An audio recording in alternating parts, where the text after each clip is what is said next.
नमस्कार। आज के इस विश्लेषण में हम एक ऐसी चीज पर बात करने वाले हैं जो सीधे तौर पर हम सबकी जेब पर असर डालती है। युद्ध की अदृश्य कीमत, यानी the invisible cost of war. जब भी मिडिल ईस्ट, खास तौर पर ईरान के आसपास तनाव बढ़ता है, तो उसका असर सिर्फ उन्हीं देशों तक सीमित नहीं रहता। आज की इस चर्चा में हम समझेंगे कि वहां की हलचल से आखिर एक आम आदमी का डेली बजट कैसे बिगड़ जाता है। तो चलिए देखते हैं कि इस विश्लेषण का रोडमैप क्या होगा। आज हम 5 प्रमुख बिंदुओं पर बात करेंगे। पहला, द ग्लोबल ऑयल हाईवे। दूसरा, द डेली प्राइस शॉक। तीसरा, एयरलाइंस एंड फैक्ट्री कॉस्ट्स। चौथा, मार्केट्स इन गल्फ रिमिटेंसेस। और आखिर में बात करेंगे इंडियाज इमरजेंसी बैकअप प्लान पर। शुरुआत करते हैं अपने पहले हिस्से से, द ग्लोबल ऑयल हाईवे। इस बात को समझने के लिए जरा इस चार्ट पर ध्यान दीजिए। द इंडियन एक्सप्रेस का ये डेटा सच में चौंकाने वाला है। भारत अपनी जरूरत का लगभग 90% क्रूड ऑयल बाहर से मंगवाता है। अपना खुद का डोमेस्टिक प्रोडक्शन सिर्फ 10% के आसपास है, और इस 90% का एक बहुत ही बड़ा हिस्सा सीधे मिडिल ईस्ट से आता है। ये हमें साफ दिखाता है कि अपनी एनर्जी के लिए हम दूसरे देशों पर कितना ज्यादा निर्भर हैं। अब यहाँ एक जगह है स्ट्रेट ऑफ हॉर्मूज, जिसे ग्लोबल ऑयल हाईवे कहा जाता है, क्योंकि दुनिया के सबसे बड़े ऑयल टैंकर्स यहीं से गुजरते हैं। इसको एक आसान ट्रैफिक जैम वाले उदाहरण से समझते हैं। मान लीजिए कि किसी शहर का सबसे मेन हाईवे है। अगर वहां कोई बड़ा एक्सीडेंट हो जाए तो क्या होता है? पूरे शहर की सप्लाई चेन वहीं रुक जाती है, राइट? बिल्कुल वही चीज यहां होती है। वॉर की वजह से अगर ये स्ट्रेट ऑफ हॉर्मूज ब्लॉक होता है तो एक बड़ा ग्लोबल ट्रैफिक जैम लग जाता है और ऑयल की सप्लाई अचानक रुक सकती है। आगे बढ़ते हैं दूसरे पॉइंट पर, द डेली प्राइस शॉक। यहां से समझ आएगा कि ग्लोबल मामला लोकल कैसे बन जाता है। ये पूरा साइकिल एक चेन रिएक्शन या कहें तो एक डोमिनो इफेक्ट जैसा है। इसमें 4 स्टेप्स हैं। स्टेप 1, जैसे ही हाईवे ब्लॉक होता है, ऑयल सप्लाई तुरंत गिर जाती है। उसका नतीजा निकलता है स्टेप 2 में। पेट्रोल और डीजल के दाम बढ़ने लगते हैं। अब तेल महंगा होने का मतलब सिर्फ अपनी गाड़ी में तेल भरवाना महंगा नहीं होता। इसके बाद आता है स्टेप 3, हर तरह का ट्रांसपोर्ट और डिलीवरी चार्ज बढ़ जाता है। और आखिर में आता है स्टेप 4, जहां इस सब का असर सीधा रोजमर्रा के सामान और सब्जियों पर पड़ता है। यानी क्रूड ऑयल के गिरते ही घर के राशन का बिल अचानक से बढ़ जाता है। और इस बात को रॉयटर्स की इस रिपोर्ट ने बहुत ही सटीक तरीके से रखा है। उनका निष्पक्ष आकलन बताता है कि क्रूड ऑयल के दाम तेजी से बढ़े हैं, जिसकी वजह से भारत पर इंपोर्ट का दबाव और महंगाई दोनों बढ़ रहे हैं। ये कोट इस बात का सबूत है कि ये डेली प्राइस शॉक कोई हवाई बात नहीं है, बल्कि एक ऐसी हकीकत है जिसका असर रोज महसूस हो रहा है।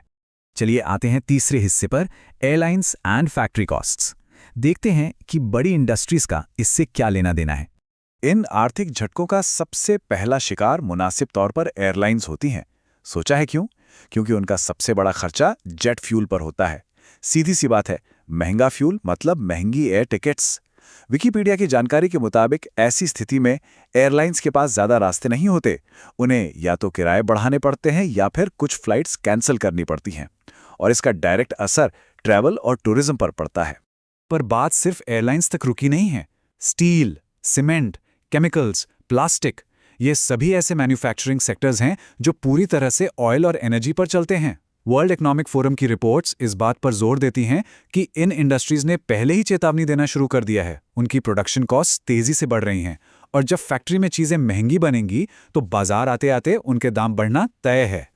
अब चौथा पॉइंट डिस्कस करते हैं, markets and gulf remittances. The new Indian express ने इस बार के मार्केट रिएक्शंस को इन 4 पॉइंट्स में समझाया है। जब भी ऐसी अफरा तफरी मचती है तो मार्केट घबरा जाता है। पहला, निवेशक यानी इन्वेस्टर्स रिस्की मार्केट से अपना पैसा तुरंत निकालने लगते हैं। दूसरा, इस पैनिक की वजह से स्टॉक मार्केट धड़ाम से गिरने लगता है। तीसरा, रुपये कमजोर पड़ता है। और चौथा, इस वीक करेंसी की वजह से बाहर से आने वाला हर सामान और भी ज्यादा महंगा हो जाता है। ये एक पूरा चक्रा है जो घूम जाता है।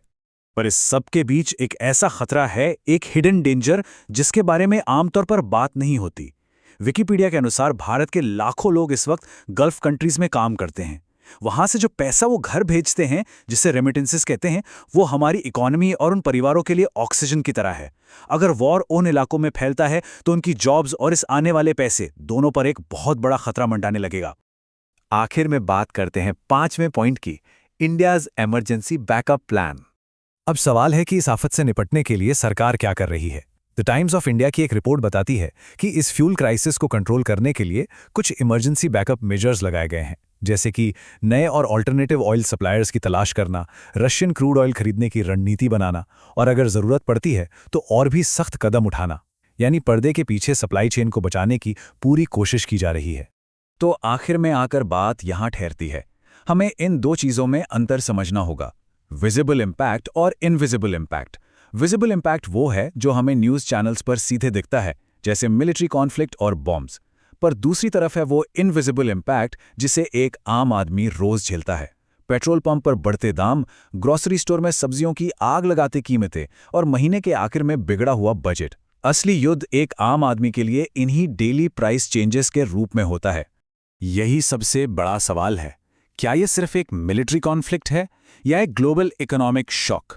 रॉयटर्स के इकोनॉमिस्ट्स का भी साफ तौर पर यही मानना है कि ये सिर्फ सेनाओं की लड़ाई नहीं है, ये पूरी दुनिया की इकोनॉमी को झंझोड़ने वाला एक झटका है। इसलिए अगली बार जब सब्जियों का बिल या पेट्रोल का दाम थोड़ा ज़्यादा आए तो इस पहलू पर ज़रूर विचार कीजिएगा कि इसकी तार कहाँ जुड़ी हो सकती हैं।